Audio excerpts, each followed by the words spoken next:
Assalamualaikum warahmatullahi wabarakatuh. Halo pemirsa, halo sahabat keren, apa kabar hari ini? Alhamdulillah, baik-baik, sehat-sehat, tetap semangat untuk belajar mandiri. Oke, selamat datang di ruang belajar mandiri amat keren. Payo, asa, ase, aso, matematika.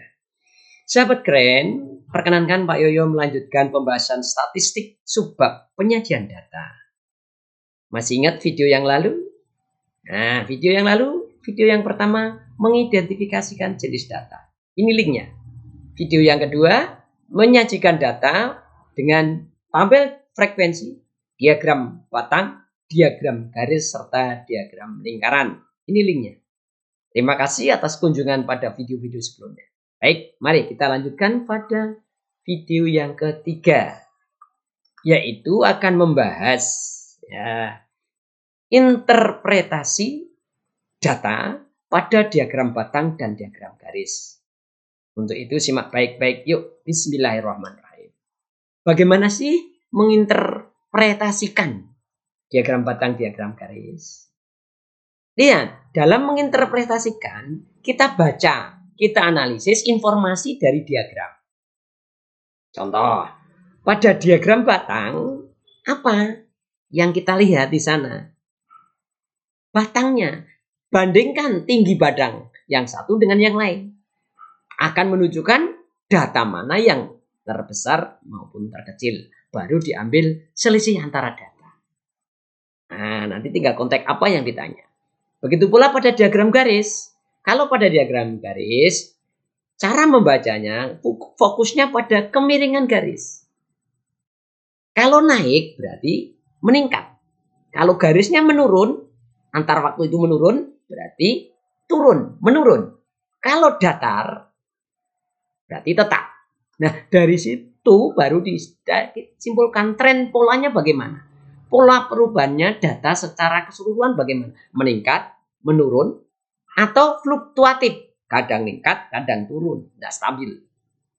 Oke, langkah keempat, bagaimana mengidentifikasikan informasi yang tren? Nah, langkah pertama, baca judulnya atau label yang tertera untuk memahami konteks data. Langkah kedua, perhatikan nilai tertinggi dan nilai terendah untuk mengetahui data ekstrim. Mana nilai tertinggi, mana nilai terendah.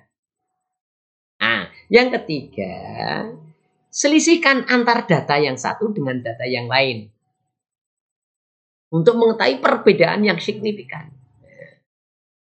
Yang keempat, identifikasikan trennya. Apakah condong naik tadi, turun atau fluktuatif. Baru setelah itu kita simpulkan. Ingat, dalam menyimpulkan harus berdasarkan data, bacaan-bacaan tadi. Bukan opini pribadi atau kira-kira. Oke? Baik, mari kita lihat contoh-contoh soalnya. Nah, ini contoh soal pertama dalam bentuk sederhana pilihan ganda biasa. Perhatikan diagram batang nilai ulangan matematika kelas 8 berikut. Nah, ingat, ini judulnya. Nilai ulangan matematika kelas 8. Ini datanya dalam tabel dalam diagram batang. Berdasarkan diagram batang di atas, berapakah jangkauan dari nilai ulangan matematika tersebut? Pilihan ganda A, B, C, D. Nah, untuk bahas ini, jangkauan itu apa? Nah, kalau lupa itu ya nggak bisa. Jangkauan itu nilai tertinggi dikurangi nilai terendah. Nah, lihat. Jangan lihat grafik tab batang ini. Nilai itu berarti ini lihat sumbu mendataran. Nilai siswa. Nah, nilai siswa ini yang dapat nilai 70 ada 2. Yang dapat nilai 60 ada 2. Yang dapat nilai 70 ada 4. Jadi nilai itu di sini nih. Maka nilai tertingginya mana? 100. Ingat jangan ini ya. Ini frekuensi banyaknya. Nilai itu yang ke bawah ini. Oke, berarti 100. Terus nilai terendahnya ini 60. Berarti 100 dikurangi 60, 40. Nah, kalau udah tahu ini gampang. Oke. Ingat, jangan ini yang tertinggi ya. Ingat nilai. Kalau banyaknya siswa ya ini. Modus nanti. Oke, kita lanjut soal nomor 2. kenali dengan baik. Perhatikan gambar garis yang menunjukkan grafik garis kunjungan perpustakaan SMP Negeri 1 Bandar Lampung berikut. Nah, ini judulnya ini. Untuk mengetahui konten dari grafik. Ini namanya diagram garis. Karena pada hari Sabtu, nah ini agak hot ini dikit. Tidak nyata apa itu, tapi ada kalimat ini. Karena pada hari Sabtu perpustakaan digunakan untuk kegiatan rapat Dewan Guru, maka data pengunjung hari Sabtu diputus untuk tidak dihitung atau dikeluarkan dari analisis data. Ini nggak boleh, nggak dihilangkan. Dari angka 100 nanti dihilangkan. Berdasarkan skenario penghapusan data hari Sabtu, tentukan benar atau salah pernyataan mengenai efeknya pada ukuran statistik berikut. Nah, ini HOTS-nya di sini. High Oriented Thinking Skill. Harus punya keterampilan tingkat tinggi. Oke, rata-rata min jumlah pengunjung akan turun menjadi 40% per hari. Nah, ini benar atau salah? Nah, kita cek. Kalau ini enggak dihitung, berarti mencari min itu tinggal 40 ditambah 50 ditambah 30 tambah 60 tambah 20 nih bagi 5 ada 5 tuh 2 3 4 5 Sabtunya nggak ikut.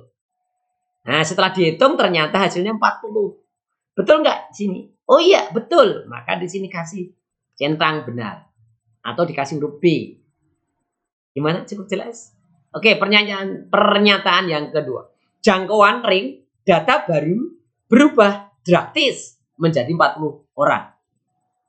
Ring itu data yang maksimum dikurangi minimum.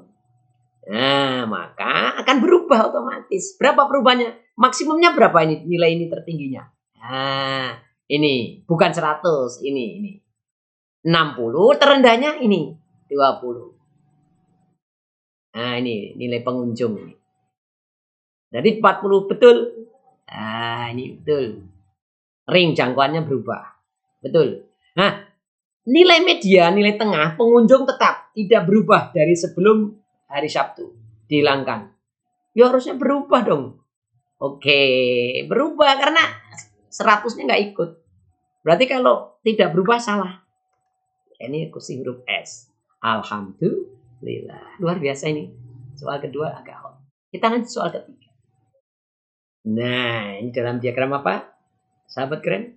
Good. Diagram lingkaran. Perhatikan dengan baik.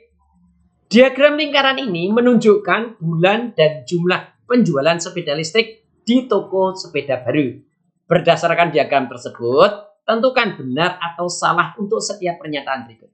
Sahabat keren, ini termasuk model pilihan ganda MCMA benar salah. Ada 3 pernyataan. Oke, langsung kita jawab. Pernyataan pertama. Pada bulan Januari terjual 10 sepeda listrik. Lihat Januari mana? Bukan ini Januari.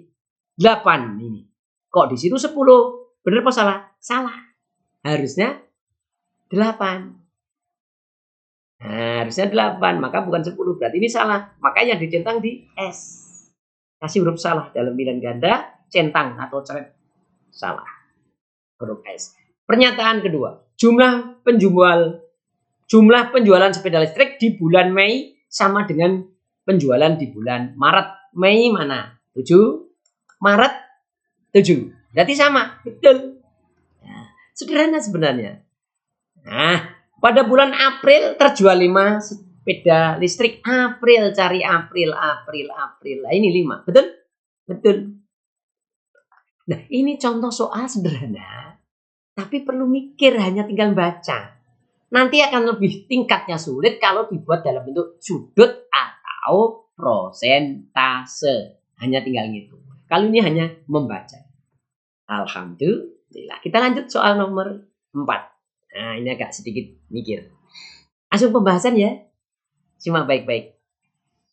Perolehan medali emas Olimpiade musim panas. Oke. Pernyataan pertama. Amerika memperoleh medali sebanyak 45 medali pada Olimpiade Brasil tahun 2016. Berarti yang warna nih merah. Oke, cocok enggak? Iya, ini. Benar berarti. Nih. Set 45. Oke, benar. Ya, berikutnya sama.